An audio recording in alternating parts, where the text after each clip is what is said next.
So another word for content marketing is inbound marketing. So as opposed to the traditional marketing formats, which are known as outbound marketing, like advertising and press releases and that sort of thing, inbound marketing is a content strategy. So it's about really pulling your customers in and giving them lots and lots of value. So keep watching to find out why content marketing is going to be bigger than ever in 2019. Hello, I'm Emiley and welcome to my channel. I'm a brand and content strategist and I help small businesses build their brand online through creating meaningful connections. So it's this whole idea of push versus pull. So in traditional marketing, push was very, very popular. It was basically the only way that people knew how to market. So these are, the likes of TV ads, press releases, print advertisements in your newspaper or in a magazine or letterbox drops, all those sorts of things where it's really pushing your message out to an audience, which is great and there is a space for it still. Pull marketing or pull strategies are where content comes into play. And this is the kind of stuff that really builds those deep connections with your audience and nurtures them in a way that allows them to make an educated decision about buying from you.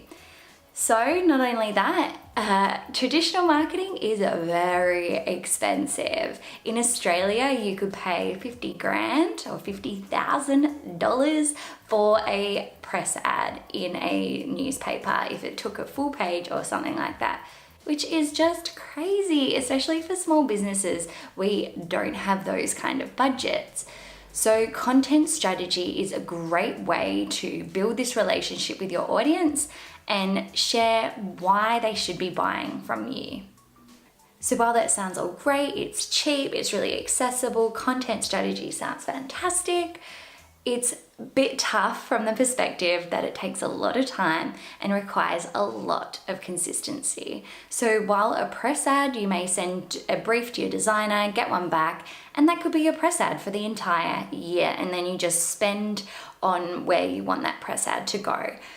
Content strategy requires regular content production. So in this video, I'm going to be sharing 10 different types of content that you can start to implement in your business. But if you want to get into it straight away, download my free brand storytelling guide, which goes through 10 strategies on how to tell your brand story on Instagram, as well as 30 caption starters. So this one's going to be a really good one to kick you up. So number one is blog articles. So this was kind of the start of the content era because businesses wanted to get more traffic to their website using SEO, which is search engine optimization. And SEO works really well when you've got regular content being updated for a vast group of keywords. So blog articles became really popular, especially on websites for businesses, because they wanted to reach a wider range of people who were searching for different things within their niche. But the trick here is to keep it updated regularly and make sure it's super relevant to your audience and to their pain points. Number two is social media. So it's likely you've got a Facebook page or Instagram account or a LinkedIn profile or a Snapchat account.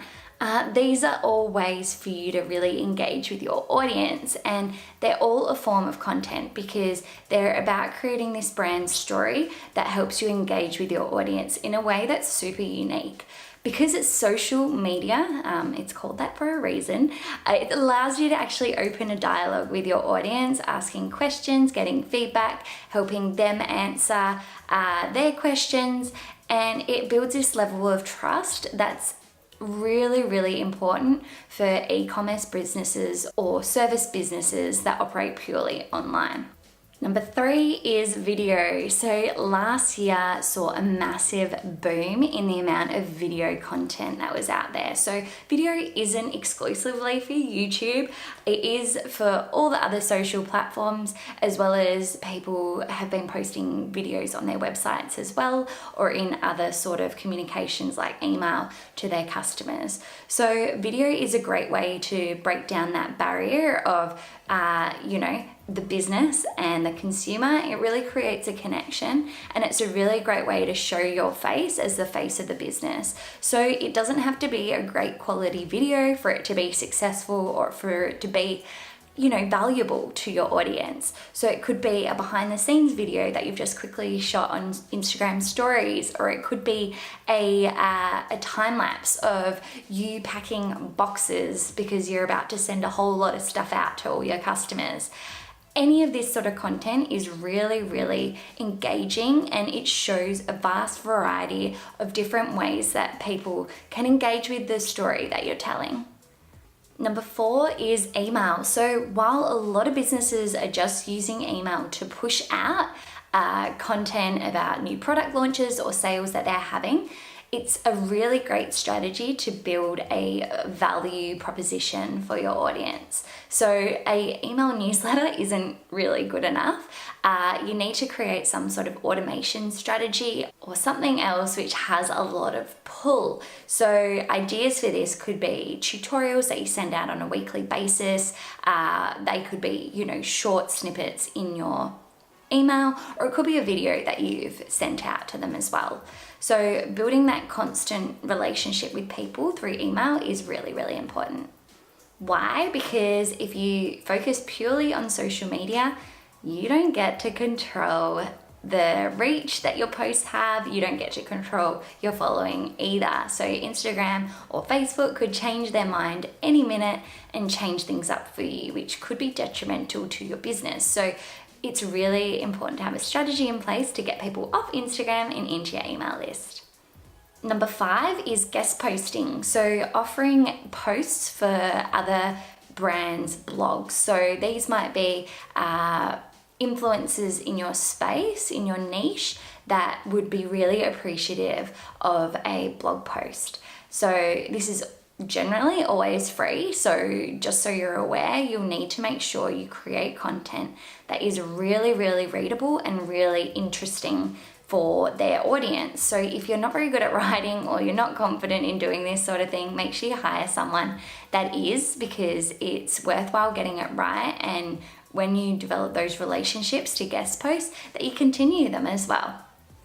Number 6 is using influencers. So this is a strategy that I think is just going to continue going, especially for micro influencers. So the influencers with less than sort of 10,000 followers. So I'd highly recommend going and watching my 4-part video series about how to use influencers in business, because this will show you different ways to use influencers, as well as the types of conversations you can be having with them, as well as ways you can save money as well, because they can be very expensive, especially if we go for big celebrities.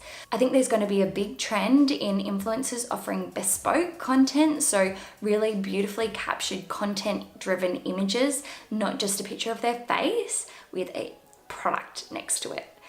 Which we've seen a lot of celebrities do, and it's not really engaging, and I don't think it's really a worthwhile strategy for you, especially if you don't have the budget to pay a celebrity, upwards of hundreds of thousands of dollars for one post. Number 7 is collaboration. So this leads on perfectly from influencers, because they're a great type of person to use in a collaboration, because they can get benefits from partnering with a brand like yours, whether it be through an ambassadorship or another sort of collaboration, a sales promotion or something like that. If you'd like me to do a whole video on collaborations and the different ideas you could have for a collaboration, make sure you comment below, because I would love to create more content that you're wanting to see.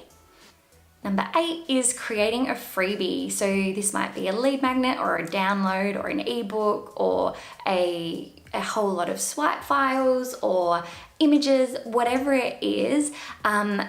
These can be a great way to help build your email list. So like I've said before, getting your followers from Instagram into your email list is really important. So freebies are a great strategy at doing this. Number 9 is podcasts. So this has become a really popular way of consuming content, which is basically like blog articles or videos like this through your earbuds, which is pretty cool. I listen to a lot of different podcasts and I'm sure you do too. This can be a great content strategy for you. Just be aware you need to do it on a weekly basis to get the sort of results that you would be looking for. So make sure if it is something you're planning on tackling that you have capacity to keep this consistent. And number 10 is memes. So any business can create a meme, and it's a way to create a viral piece of content that people will tag their friends in or share or things like that. So it's about really tapping into what your customers' pain points are, what they'd find funny, what they'd find relatable, and then creating something from there. So be creative with that one. So that's 10 content ideas for you. So I hope you're starting to get those imagination working and you've got some thoughts already running through your head on how you can start leveraging these content ideas. So these are all ways that you can start building your brand online. So if you want to dive straight in, download my free brand storytelling guide, which features 10 brand storytelling strategies as well as 30 caption starters. But one thing to note is even though I've given you 10 ideas, you don't have to do them all. Actually, I'd say do 2 or 3 of them, because if you over complicate things, you're not only going to confuse your message, it's just going to be impossible for you to manage. So try 2 or 3 things, get them right, nail them, and then move on to something new and create something new, because the key here is consistency. So you need to keep regularly creating this type of content on a regular basis. So pick 2 or 3 that really speak out to you. I'd love you to comment below with which 2 or 3 you're going to start trialing in your business. So if you love this video, you know what to do. Give it a thumbs up, because I love creating content that you're really vibing with. But if you're new here, please consider subscribing, because I release new videos every Tuesday about marketing and mindset strategies that help small businesses share their brand story online. Next up, I recommend watching my 3-part brand story series, which goes through the 3 stages you need to consider when creating your brand story. So that one's going to really help you step by step on creating a brand story as part of your content strategy, which is so important. So that's it for me for today. I'll be bringing out a new video next Tuesday, which I know you're gonna love. So until next time, bye for now.